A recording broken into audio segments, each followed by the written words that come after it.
తెలంగాణ రైతాంగానికి రేవంత్ ప్రభుత్వం good news చెప్పింది. రైతు భరోసా నిధులను విడుదల చేసింది. ఒక్కరోజే రైతుల ఖాతాల్లో 2,349 కోట్లు జమ చేసినట్లు వ్యవసాయ శాఖ మంత్రి తుమ్మల నాగేశ్వరరావు తెలిపారు. 2 ఎకరాల వరకు రైతు భరోసా నిధులు జమ చేయడం పూర్తి చేసినట్టుగా పేర్కొన్నారు. రైతు భరోసా అమలు చేసిన తొలి రోజే 39.16 లక్షల ఎకరాలు 41.25 లక్షల మంది రైతుల ఖాతాల్లో డబ్బులు జమ చేస్తామని తెలిపారు.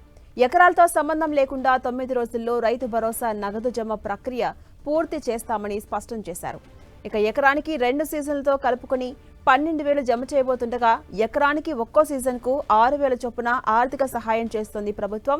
ఈ పథకం ద్వారా రైతుల పెట్టుబడి అవసరం తీరడంతో పాటు వారి ఆర్థిక అభివృద్ధికి ప్రభుత్వం కృషి చేస్తోంది. నిన్న 2 ఎకరాల్లోపు భూమి ఉన్న రైతుల ఖాతాల్లో డబ్బులు జమ అయ్యాయి. 9 రోజుల్లో ఈ ప్రక్రియను ముగిస్తామని వ్యవసాయ శాఖ మంత్రి తుమ్మల నాగేశ్వరరావు తెలిపారు. ఎకరాలతో సంబంధం లేకుండా అర్హులైన రైతుల ఖాతాల్లో ఈ నిధులు జమ చేస్తామని పేర్కొన్నారు.